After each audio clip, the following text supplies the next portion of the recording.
ایک بہت مشکل سوال جو عام طور سے پوچھا جاتا ہے وہ یہ کہ عرفہ کا روزہ کس دن رکھا جائے۔ بعض لوگوں کا یہ کہنا ہے، اس میں علماء کا اختلاف ہے۔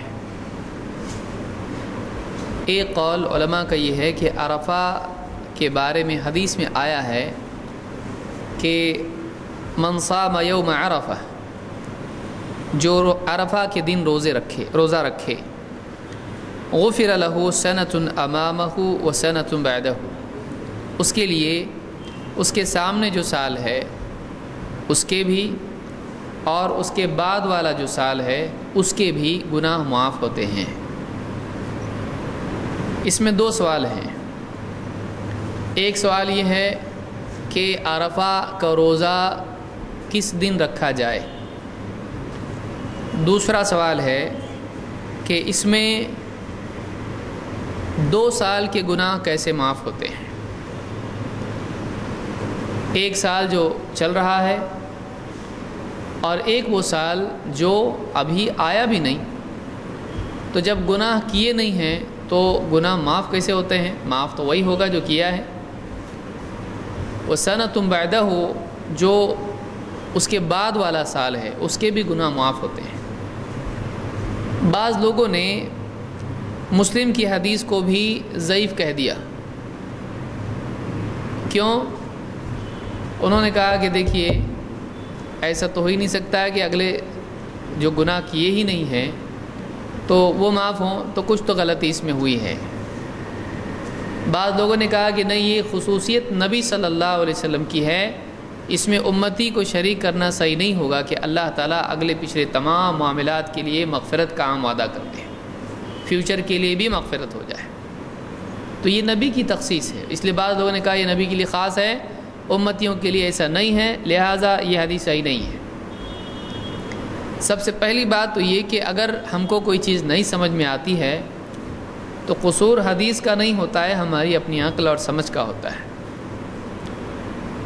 اس حدیث کے ضعیف ہونے کے بارے میں کئی باتیں کہیں فلاں راوی ہے، ایسا ہے ویسا، زبردستی اس طرح کی باتیں اس میں ہوئی ہیں، لیکن یہ اکیلی حدیث نہیں ہے جو مسلم میں آئی ہے، جو ابو قتادہ رضی اللہ تعالیٰ کی ہے، بلکہ اس کے علاوہ اور روایتیں بھی اس باب میں ہیں۔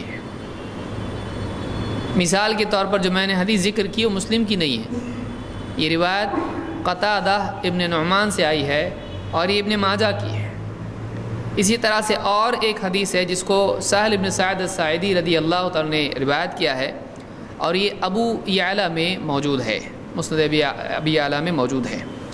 اللہ کے نبی صلی اللہ علیہ وسلم فرماتے ہیں من صام یوم عرفۃ غفر له ذنب سنتین متتابعین، کہ جو آدمی عرفہ کے دن کا روزہ رکھتا ہے اس کے لگاتار 2 سالوں کے گناہ معاف ہوتے ہیں۔ کوئی آدمی کہے اتنا اللہ کیسا معاف کرتا ہے ایک ہی روزے کے بدلے میں؟ تو ہم کہیں گے کہ اللہ تعالیٰ جو چاہے کرے، اس کی مرضی ہے۔ ایک سبحان اللہ کے بدلے میں اگر وہ ساری زندگی کے گناہ معاف کر دے تو قانون اس کا توڑا تھا، معاف اس نے کیا ہے، تو اس کی مرضی۔ تو کوئی بخیل آدمی اللہ کی مغفرت میں دخیل نہ بنے، کوئی بخیل آدمی اللہ کی مغفرت میں دخیل نہ بنے، وہ دخل دینے لگے کہ نہیں ہونا چاہیے مغفرت، ایسا نہیں ہوتا ہے۔ اللہ جس کی چاہے مغفرت کرتے ہیں۔ آپ جانتے ہیں اللہ کے نبی صلی اللہ علیہ وسلم کی حدیث میں آپ نے بتایا کہ ایک فاحشہ عورت ہے اور اس فاحشہ عورت نے ایک کتے کو پانی ایک وقت پلایا، زندگی بھر بھی نہیں، اللہ تعالیٰ نے اس کے ایک عمل کو قبول کر کے اس کی مغفرت کر دی۔ اس سے ایک اور مسئلہ سامنے یہ آتا ہے کہ ان الحسنات یذہبن السیئات، نیکیاں گناہوں کو مٹاتی ہیں، نیکیاں گناہوں کو مٹاتی ہیں، چھوٹے یا بڑے۔ اللہ چاہے تو عمومی قاعدہ چھوٹوں کا ہے، ان تجتنبوا کبائر ما تنہون نکفر عنکم سیئاتکم، عام قاعدہ صغائر کا ہے کہ نیکیوں سے عموماً چھوٹے گناہ معاف ہوتے ہیں، لیکن بعض نیکیوں کے بدلے میں اللہ تعالیٰ بڑے گناہوں کو بھی معاف کر دیتا ہے۔ جیسے حج کے بارے میں اللہ کے نبی صلی اللہ علیہ وسلم فرماتے ہیں کہ جو آدمی حج کر کے آتا ہے اس میں نہ لڑتا جھگڑتا ہے اور نہ اس میں بے حیائی کے اعمال کرتا ہے، وہ اس حال میں لوٹتا ہے کہ گویا آج ہی اس کی ماں کے پیٹ سے پیدا ہوا ہے۔ ماں کے پیٹ سے پیدا ہونے والا بچہ صغیرہ گناہوں کے ساتھ ہوتا ہے؟ نہیں، نہ کبیرہ ہے نہ صغیرہ ہے، یعنی اس پر کوئی گناہ باقی نہیں ہے۔ اس حال میں وہ واپس لوٹتا ہے۔ یہی معاملہ 5 نمازوں کا بھی ہے۔ اسی لیے بعض علماء مثلا شیخ الالبانی اس طرف گئے ہیں کہ نماز سے نہ صرف یہ کہ صغیرہ گناہ بلکہ کبیرہ گناہ بھی معاف ہوتے ہیں، بشرطے کہ وہ نماز ہو۔ نماز میری نماز نہیں، نماز وہ جو اللہ کو چاہیے، دونوں میں فرق ہے۔ ہم جیسی پڑھ لیتے ہیں ویسی نماز سے کیا ہوتا ہم کو بھی نہیں معلوم، ہماری زندگی میں تبدیلی بھی آتی ہے، اس سے کتنی آتی ہے ہم جانتے ہیں۔ تو جو نماز انسان کی زندگی میں واقعی تبدیلی لانے والی ہوتی ہے، ایسی اس کے نامہ اعمال میں بھی تبدیلی لاتی ہے۔ تو وہ جو گناہ ہیں، جو بھی گناہ آدمی سے ہوتے ہیں، چاہے چھوٹے ہوں یا بڑے ہوں، نماز کے ذریعے سے اگر واقعی اچھی نماز آدمی پڑھ لے تو اس سے اس کے چھوٹے بلکہ بڑے گناہ بھی معاف ہو جاتے ہیں۔ اسی لیے اللہ کے نبی صلی اللہ علیہ وسلم نے فرمایا، تمہارا کیا خیال ہے اس آدمی کے بارے میں جس کے گھر کے سامنے ایک نہر ہو، گہری نہر ہو، اور دن میں 5 مرتبہ وہ اس سے غسل کرتا ہے، کیا اس کے بدن پر کوئی میل، کوئی گندگی باقی رہے گی؟ صحابہ نے کہا لا یبقی من درنی شیئا، اللہ کے رسول اس کے بدن پر کچھ بھی گندگی میل باقی نہیں رہے گا۔ آپ نے فرمایا کذالک مثل الصلوات الخمس یمحو اللہ بہن الخطایا، ایسی ہی مثال ہے 5 نمازوں کی، اللہ تعالیٰ ان کے ذریعے سے خطاؤں کو مٹا دیتا ہے۔ اب کوئی آدمی یہاں یہ کہے کہ نہیں اس کے جو ہیں چھوٹے چھوٹے صفائی ہو جاتی، بڑے دھبے باقی رہتے ہیں، تو فائدہ کیا ہوا اس کا؟ کہ اللہ کے نبی نے فرمایا کچھ گندگی، کچھ خرابی، کچھ میل، کچھ باقی رہے گا۔ اور تجربہ یہ ہے کہ جب ایک آدمی ایک ہی بار میں پورے بدن کو اچھی طرح سے نہاتا ہے تو اس کے بدن پر چھوٹی گندگی، بڑی گندگی کوئی باقی رہتی ہے، اور اگر 5 بار وہ نہائے تو کہا جا سکتا ہے چھوٹی گندگی صاف ہو جاتی، بڑی باقی رہتی ہے؟ نہیں، بلکہ اس جسم سے ساری گندگی اس کے صاف ہوتی ہے، بشرطے کہ وہ اچھے ڈھنگ سے نہائے۔ صحیح طریقے سے اگر نہاتا ہے تو صفائی اس کی ہو جاتی ہے۔ تو ایک مسئلہ یاد رکھیں کہ اللہ تعالیٰ غفور الرحیم ہے۔ عام قاعدہ یہ ہے کہ کبیرہ گناہوں سے بچنے والے کے لیے اس کے چھوٹے گناہوں کی مغفرت ہوتی رہتی ہے، یہاں تک کہ وضو کے قطروں کے ساتھ گناہ جھڑتے ہیں، مسجد کے لیے چلنے والے قدموں کے ساتھ گناہ معاف ہوتے ہیں، اور کئی اعمال ہیں، بلکہ تقریباً ہر نیکی کسی نہ کسی گناہ کو مٹاتی ہے۔ اسی لیے اللہ نے کیا فرمایا، ان الحسنات یذھبن السیئات، عموم ہے اس میں، الحسنات السیئات، نیکیاں گناہوں کو مٹا دیتی ہیں، تو نیکیاں گناہوں کا کفارہ بن جاتی ہیں۔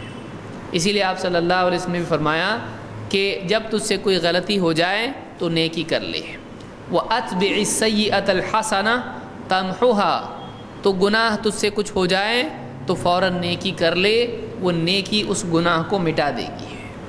نیکیوں میں اللہ نے یہ بات رکھی ہے کہ نیکی کرنے والے کے گناہ مٹتے ہیں، بشرطے کہ نیکی ویسی ہو جو گناہ پر غالب آ جائے۔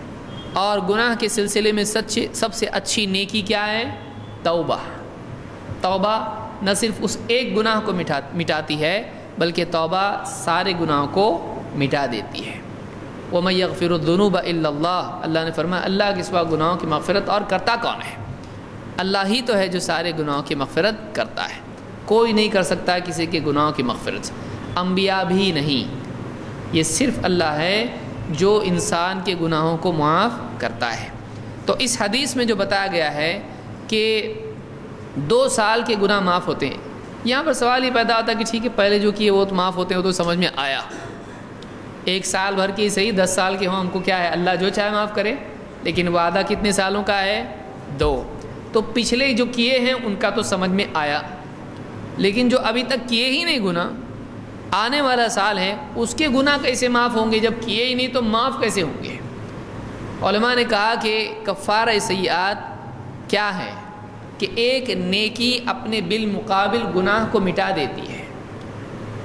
امام النووی رحمۃ اللہ علیہ فرماتے ہیں کہ اللہ کا گناہوں کی مٹانے کا ایک طریقہ یہ بھی ہے کہ اللہ تعالیٰ پہلے ہی سے، چونکہ جانتا ہے کتنی غلطیاں کرے گا، کتنا جیے گا، کیا کرے گا، جنت میں جائے گا جہنم میں جائے گا، اللہ تعالیٰ جانتا ہے وہ کتنی غلطیاں کرے گا، اللہ تعالیٰ پہلے ہی سے اس کو اتنی نیکیاں اس عمل کے بدلے دے دیتا ہے کہ اگلے سال میں جو گناہ ہوں گے اس کے برابر ہو جائیں گی۔ یہ بھی کفارہ ہوا کہ ایک پلڑے میں گناہ ہیں تو ظاہر بات ہے گناہ جھکنے والے ہیں، لیکن اللہ تعالیٰ اتنی نیکیاں اس کو دے دیتا ہے کہ اس کا گناہوں کے پلڑے کے بالمقابل وہ نیکیاں ہو کر کیا ہو جاتی ہے، گناہوں کو ختم کر دیتی ہے۔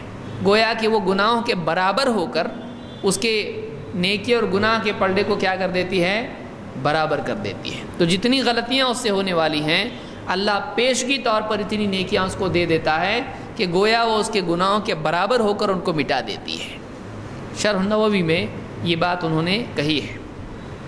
تو عرفہ کے روزے کی فضیلت یہ ہے کہ اللہ تعالیٰ اس کے بدلے میں 2 سال کے گناہوں کی مغفرت فرما دیتا ہے۔ اس سے بات معلوم ہوتی کہ کوئی چھوٹی چیز نہیں ہے، 1 سال بھر کے گناہ کوئی مذاق ہے، اتنا ایک آدمی کو ایک گناہ بھی ہلاک کر سکتا ہے، ایک گناہ بھی ایک انسان کو ہلاک کر دیتا ہے۔